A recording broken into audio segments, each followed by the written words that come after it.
A divine intervention saves a life. It was 2004. We had an offer on our home that was for sale now, so I had to find a lot to build on. I got the local real estate papers and circled a few interesting ads. Weeks went by, and then one afternoon I had to call this one I found. It had been running through my mind. I just had to urgently call. So I called and the phone rang and rang. I was about to hang up when the phone picked up. A very delayed whisper of a voice said something that I could hardly hear. I said, "Hello?" I then really listened as the faint voice said, "I don't want to live anymore." I thought, what? This person on the other end was the real estate agent that had the property listed for sale. She was dying. I tried to talk to her again. I said her name and she asked, "Who is this?" I told her my name and she said again, "I don't want to live, Sue." When I asked her why, she answered, "I just don't." Her breathing was so garbled and raspy and I could tell she was having a hard time. Then, nothing.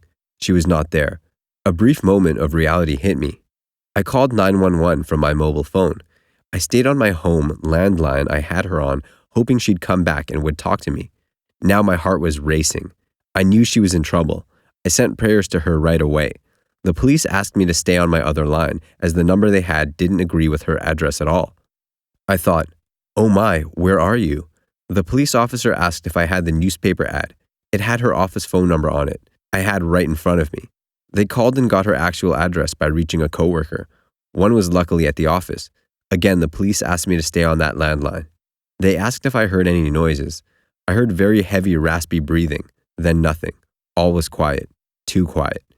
Minutes seemed like hours. I prayed again as I felt she was slipping away.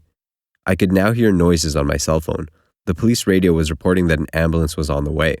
I could feel her slipping away, but just kept praying, staying with her. Then I heard some noise coming from her phone.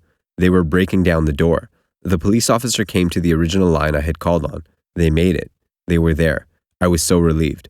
The officer picked up her phone and said, "Sue, are you there?" Saying yes, and by now I was crying tears of relief. I had to ask, "Please let me know how she is," and the police officer promised he would.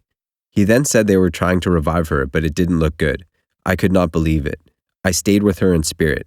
What seemed like a neon blue mist enveloped her in my mind's eye. 2 hours later, I finally did get the call back from the policeman at the hospital. He said, "Sue, you saved a life today. Congratulations. Well done." It was so incredulous, as that paper had sat on my desk for a week, but something had at that moment said to me, "Call now." I'm glad I listened to the urgency of the feeling that I had to call. It is so important to just listen, not just to ourselves, but to others. Listen deeply.